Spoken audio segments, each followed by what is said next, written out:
Bonjour à tous, nous sommes dimanche 12 octobre 2025 quand je tourne cette vidéo. Une semaine vient de se terminer et il est donc temps de refaire le format que vous aimez de plus en plus, celui des Belgactus de la semaine, l'actualité belge de la semaine, essentiellement politique. Au sommaire aujourd'hui, principalement la gueule de bois après l'annonce du budget de la Fédération Wallonie-Bruxelles, la rentrée politique du parti Défi, mais aussi l'attaque terroriste déjouée contre Bart De Wever. Et on commence donc directement avec l'annonce du budget 2026 de la Fédération Wallonie-Bruxelles et la gueule de bois du monde enseignant, de la culture, du sport ou encore de l'aide à la jeunesse. Alors ce budget, je l'ai déjà très fort détaillé dans la vidéo qui s'affiche à côté de moi et que je vous invite à aller voir, mais on a reçu plus de précisions sur des points importants, notamment par exemple sur le Minerval étudiant. Le Minerval dans les universités qui va prendre jusqu'à 43% d'augmentation. Il n'avait plus été indexé depuis l'année 2011 et c'est donc la fin de cette non-indexation. À l'heure actuelle, le Minerval étudiant comprend trois catégories de tarifs. Il y a d'abord ceux qui payent le tarif plein, un maximum de 836,96 euros. Ensuite, il y a la catégorie pour les étudiants dits aux revenus modestes qui eux payent 374 euros.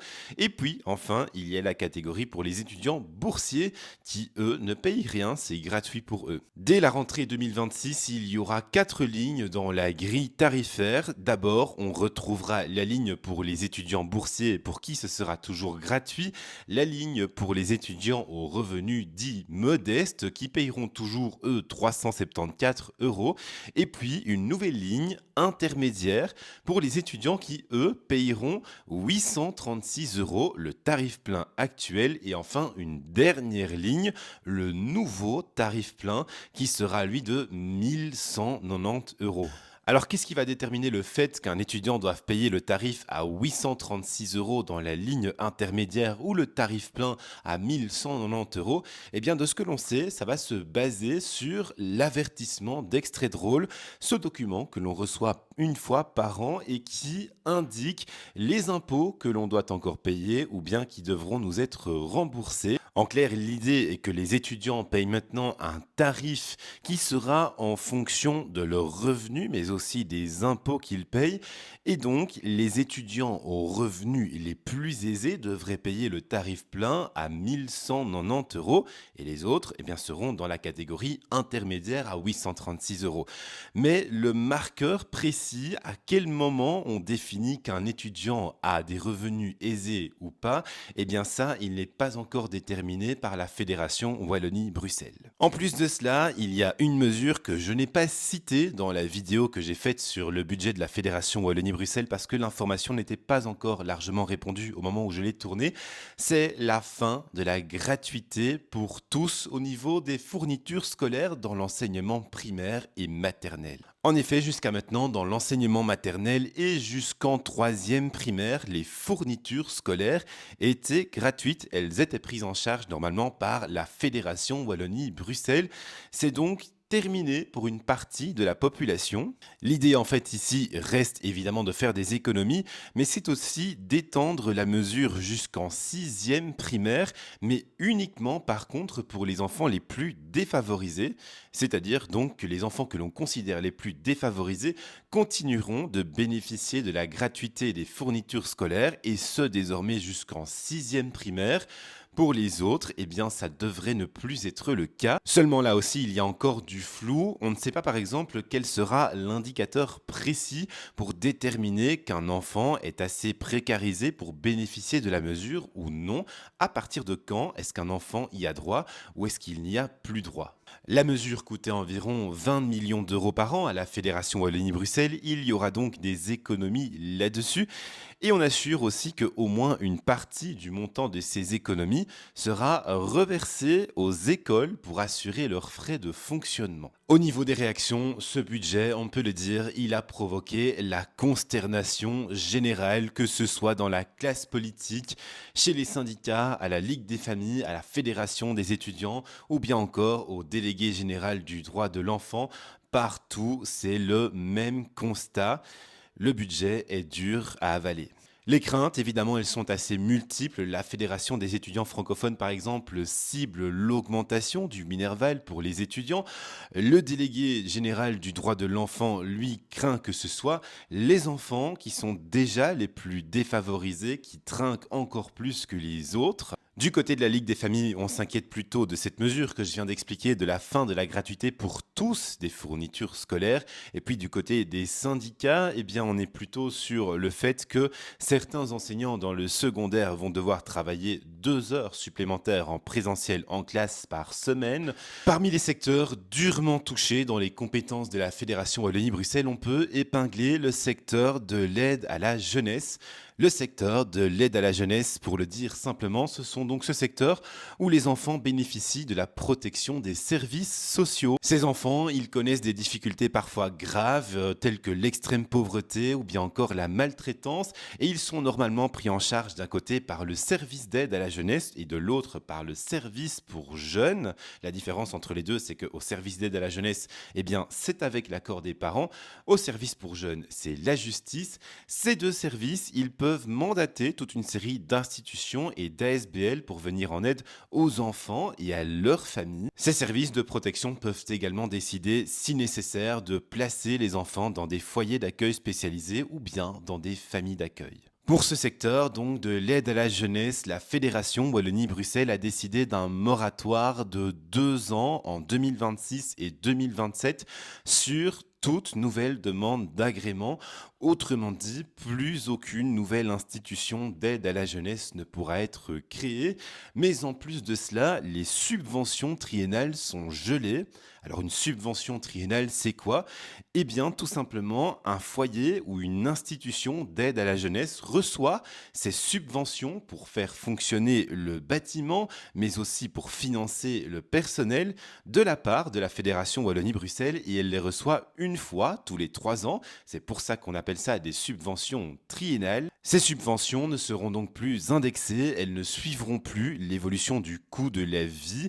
Les institutions vont recevoir dans les futures années eh bien, le même montant qu'aujourd'hui en 2025, ce qui veut dire par exemple que si la masse salariale augmente parce que l'inflation augmente et que donc il y a l'indexation des salaires, eh bien les institutions ne recevront pas plus d'argent pour pouvoir payer cette masse salariale. Il en ira de même pour le paiement de toutes les factures, l'électricité, l'eau, la nourriture, etc.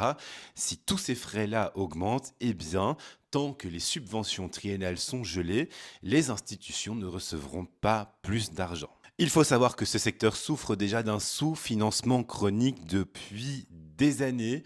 On a compté jusqu'à 1500 enfants en liste d'attente d'un placement. Ça représente environ 1 an et demi d'attente durant lesquels les enfants sont laissés dans leurs difficultés sans qu'on ne puisse correctement leur venir en aide. Un plan de refinancement avait été approuvé de 40 millions d'euros jusqu'à 2029. Ce plan, il est maintenu, mais ce n'était déjà pas suffisant pour que le service d'aide à la jeunesse et tout le reste puisse fonctionner correctement. Et donc, aujourd'hui, c'est un nouveau coût qui est asséné au secteur de l'aide à la jeunesse. Alors évidemment, les syndicats fustigent de toutes parts ce budget de la Fédération Wallonie-Bruxelles et promettent, je cite, de ne pas se laisser faire.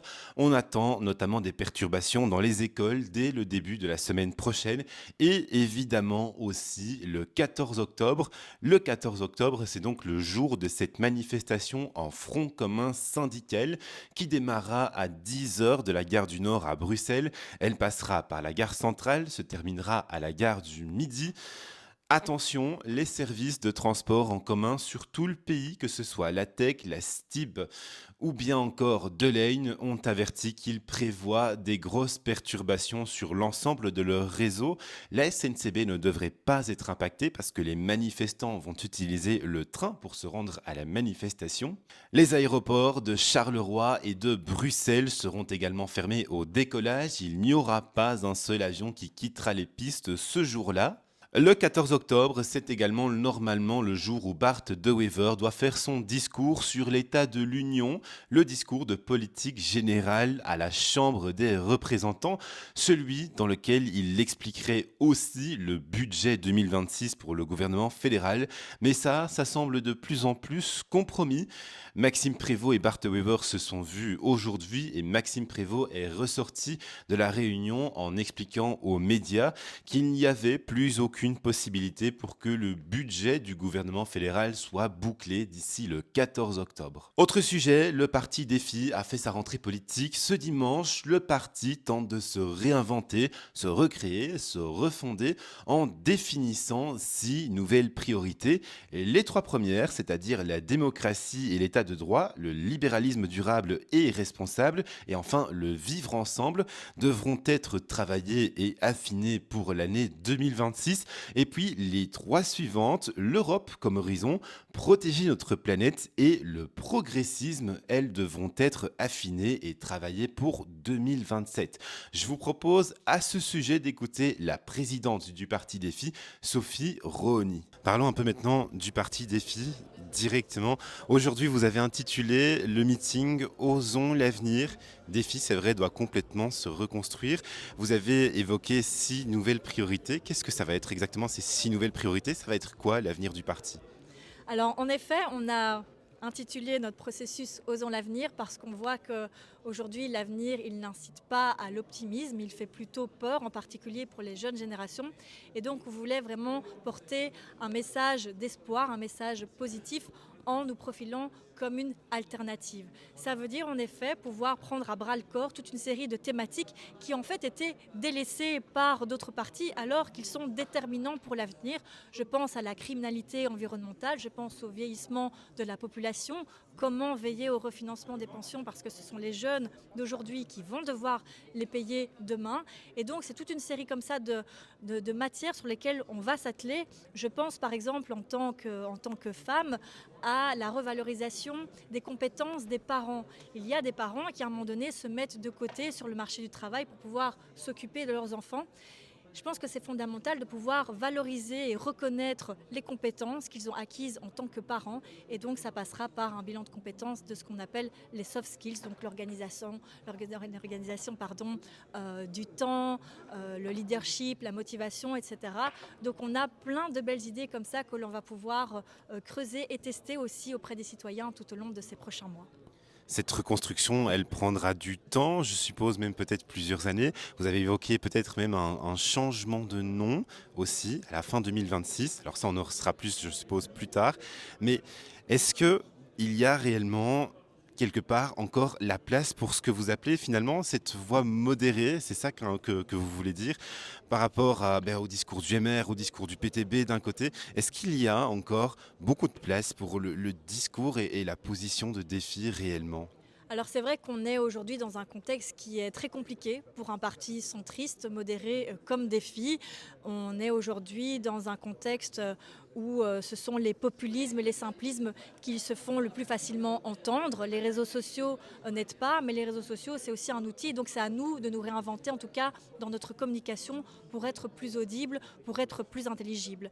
Mais donc nous, au niveau Défi, on refuse de voir justement ce populisme comme une fatalité parce qu'on voit bien qu'il y a une attente énorme chez les concitoyens qui ne veulent plus de cette gauche qui court après l'extrême gauche et de cette droite qui court après l'extrême droite.